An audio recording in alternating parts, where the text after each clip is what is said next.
Molly Bennett, meet Maxine Minx. Pleased to meet you. Sorry. We've all got blood on our hands now. First of all, amazing job, you guys. I love this film. It's a brilliant neo-noir horror film that's really set in the era of Exodus, the 80s, which I was born in. Fantastic films during that time, but this is right up there with it. Now, Elizabeth, you play Elizabeth Bender, the director, the Take No Prisoner director of The Puritan 2, which is a horror film set inside of a horror film.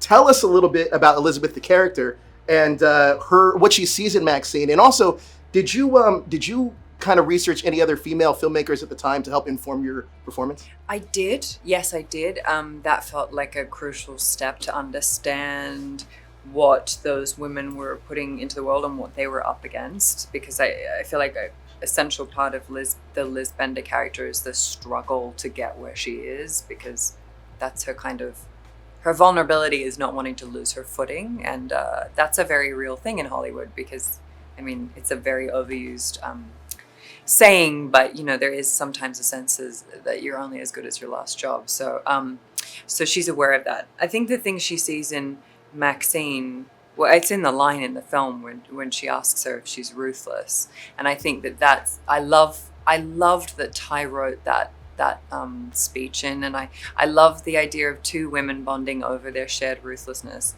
and their sense of sort of being unapologetically themselves. I think I can imagine if you were a director and you wanted to make The Puritan 2, you are looking for someone to walk into the room who is completely different to everyone, but is not going to please you. Sure. Who is going to do something raw and true and surprising. And frankly, that's what I feel that Mia did in the film. Like, I felt there's so many sort of like references to life through the movie, and frankly, like, I kind of think that's what Mia's done with all three of these films. She's ruthless, and she does amazing raw work. So Absolutely. yeah. Now, Kevin, you play Detective John Labatt. Now, he might not have the highest set of morals, but tell us a little bit more about that character and what attracted you to this project, Maxine. I knew Ty's movies and just reached out to have a conversation with him, not knowing that it was part of a trilogy, or that he had this other thing. He sent it to me. I said, "This is a really fun guy. I mean, interesting, you know."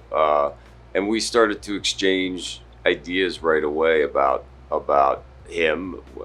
You know, I think with Ty and me in this part, his biggest, I don't even know if it was a concern, but the thing that he really wanted to express to me was that he wanted us to go as far as possible with the guy, in terms of like his look and the way he sounded, the way he moved, the you know, various, you know, things about his teeth, you know, all that kind of stuff.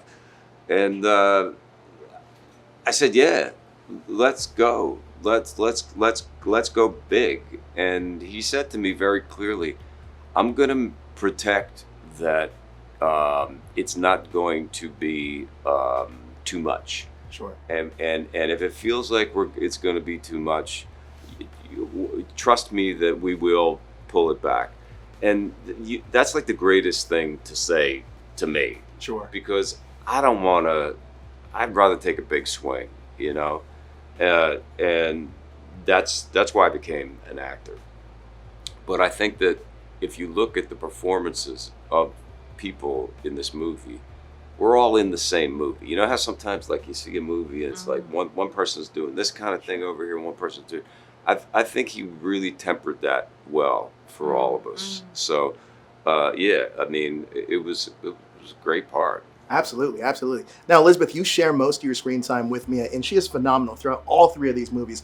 Can you talk about working with her and what she brought to the role that went beyond the page? She's like a gravitational force. Like she pulled us all into the story, I think. You know, in many ways, she's kind of like the pulse of the thing, and we align with her. And that's a huge ask to not only sort of be giving constantly. I mean, she's in like every shot of the film, right? So it's like she is just swallowed up by that thing, and we just come and like splash around for a little bit and leave. And it's a huge weight, and she carried it enormously, sort of gracefully, I thought.